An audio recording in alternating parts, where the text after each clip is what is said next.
Hello friends, welcome to my channel Creating Essence. I am Megan. Thank you so much for stopping by today. I am out on my front porch enjoying the warm but still chilly weather, so I apologize if you can hear things like that car passing. I know there's a tree service nearby working on some trees, so if you hear that, I apologize. I just wanted to take advantage of nap time and have some chats with you all. It has been a hot second. There's been a lot going on in our lives pretty much since we got back from vacation.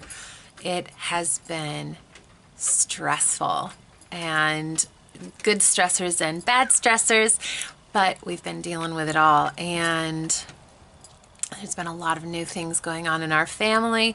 If you've seen our live chats, we've talked about that a bit there. Making time for you all has taken a back seat, so to speak.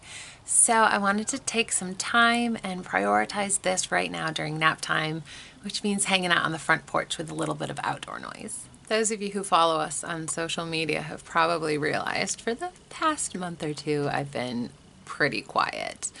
At first that was accidental, just the busyness of things. It actually turned out being a really good thing. I was having some health issues, just, you know, a resurgence of some autoimmune issues earlier this month. And I was up for a while in the middle of the night dealing with some nerve pain. So instead of, waking my husband, I went in our bathroom and ran an Epsom salt foot bath because of the nerve pain in my feet, hoping that would help. And while I was sitting there, I just pulled out my phone and I started scrolling, checking out Instagram, watching Instagram stories, and then scrolling through Facebook for a couple of hours in the middle of the night. And that was about the worst thing I could do, because it just pointed out to me the lack of connection in my life. I know it might be hard for some people to believe, especially those who know me personally and are maybe even local to me. I actually don't have very many friends. In the last 5 years since we moved here to Virginia, I've met a lot of really wonderful people. And most of those people have no interest in having a relationship. They're friendly, they're sweet when we're conveniently put in the same place, but no matter what I've done to set up play dates or give dinner invitations or, even being so bold as to ask for an invitation to people's baby showers, like, let me buy you stuff. I'm really happy for you, Nothing.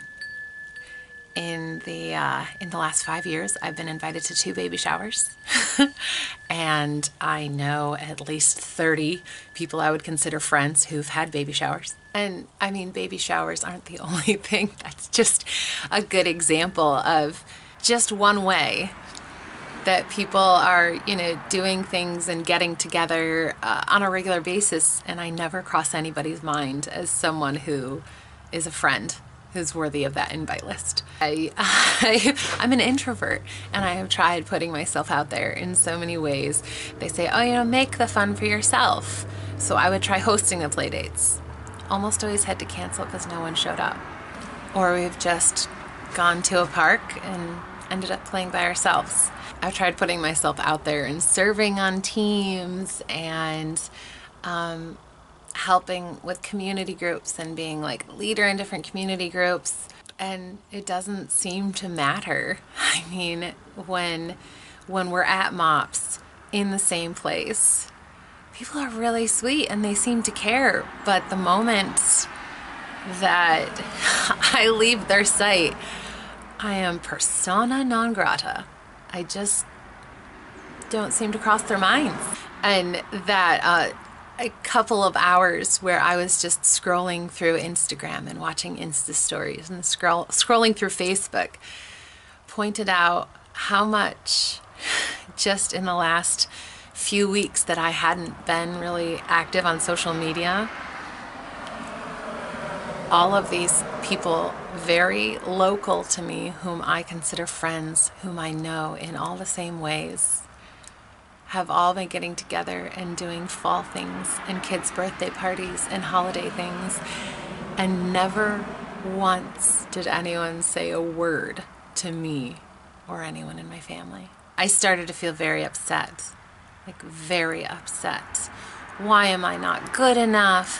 What is wrong with me? And am I this terribly toxic person and no one will tell me? I truly am not tooting my own horn. I'm stating this as fact. In our church groups and friend groups, people are constantly saying or pointing out like, oh, if you have a question, go to Megan. Like, she knows. Oh, you should ask Megan. Oh, or tagging me in things on Facebook. Hey, I'm sure you know this. And I am the first person people come to when they need help, basically. And I'm really glad that my character has shown through and shown people that I am a reliable person who is happy and ready to serve anytime someone needs help or has a question. But after a while, you start to feel used when the only time people contact you is when they want something from you. And I started to really battle the FOMO, the fear of missing out. And I realized FOMO is another term for jealousy. I am jealous of the people I consider friends who are all doing things together, who all appreciate each other so much that they want to do daily life together. I am jealous of that type of relationship. Jealousy is not good. It's not good. Then it hit me as I was laying in bed feeling very, very sorry for myself. How quickly I forget and take for granted the people who are there. I can truly say I have 3 people. I have 3 people. I have one friend who lives 800 miles away, and we've been dear friends for almost 12 years now. She does live far away. She has a house full of kids too.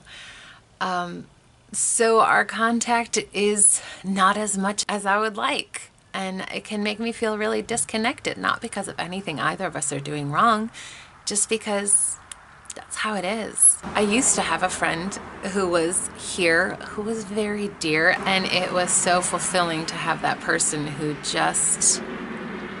she was a true friend. And then because of life circumstances, she had to move far away, and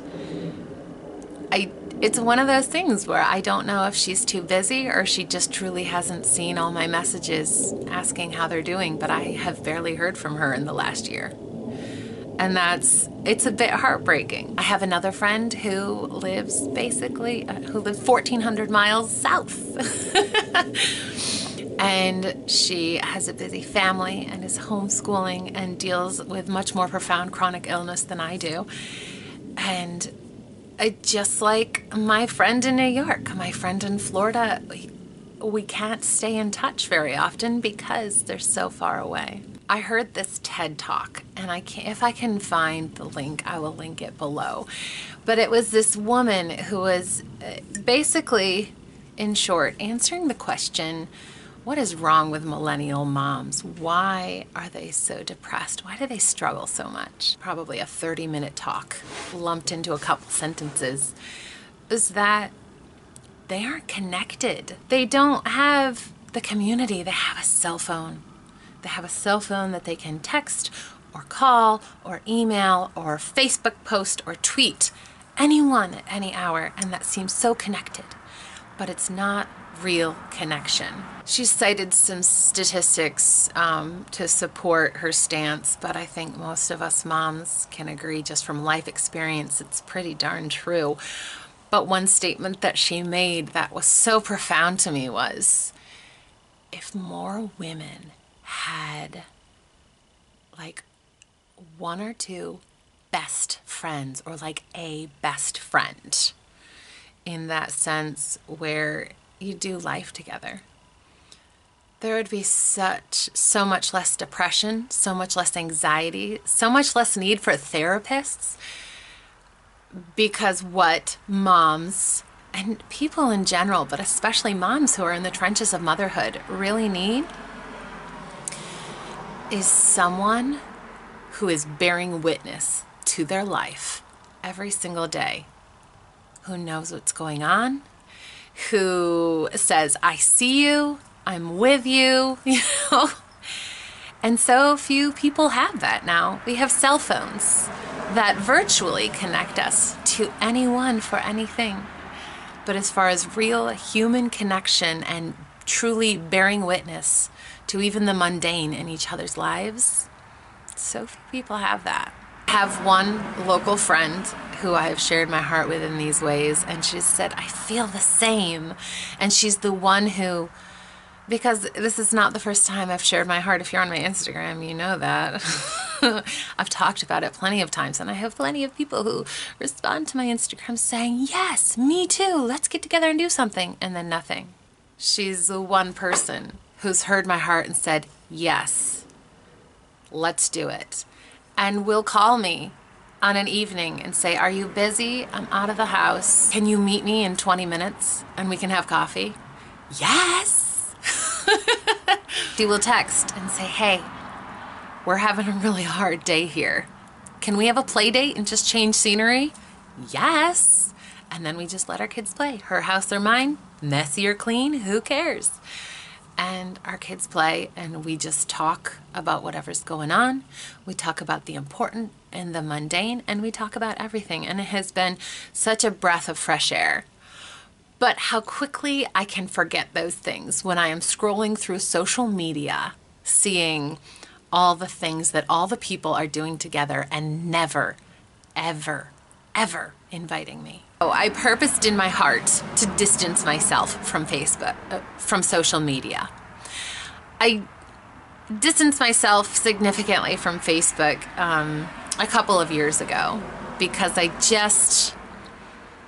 got the feeling that it just was a method for people to practice voyeurism, people to watch me and my family's life without actually having a relationship. And I did not like that. I basically said to myself, if they want to know what's going on with us, they can choose to have a relationship with us. I decided to distance myself from social media in general. If I post something, a picture or something on Instagram, I try to make it something meaningful. I don't want to put more nonsense content out there. I want to put out something that's meaningful. And even if it's only meaningful for me, isn't that what my account is about? Things that are meaningful to me and my family. So that's what I'm working on. I'm also working on digging in with the people who are there, digging in with my local friend as much as possible. Because again, we're still busy moms, but we still have both committed to bearing witness to each other's every day because we both feel it's really important. Digging in with relationships with people who are far away. And with my friend in New York, we got this app called Marco Polo, which is, this is not sponsored. It's just, we were texting or Facebook messaging back and forth every day just to kind of be like, hey, how are you? How's your day? How's your day going? Stuff like that. But when it's each other's faces, when it's my face, looking at her face, and we can see more than just text on a screen. We can see each other's faces and get that real communication. It has felt so much more connected, and I am so grateful for that. And I had to choose to drop the jealousy, drop the FOMO, dig in and truly appreciate. Because when you are feeling jealous and having the FOMO, it means you're not appreciating those who are there. So I'm appreciating. I'm staying off of social media because who cares if I didn't get an invitation? Me saying that I didn't get an invitation isn't going to get me an invitation next time. It just isn't. It's not going to change anything, except it's going to make me feel terribly. If those people want to be sweet to my face and not actually try to have a relationship, I mean, I can't change their mind. And that's all. I just wanted to share my heart on that.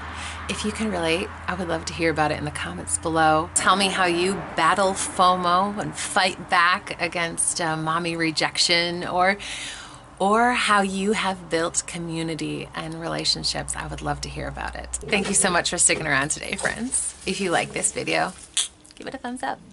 Share it if you think it might be useful to someone else, and subscribe to our channel for more videos like this. Bye, friends.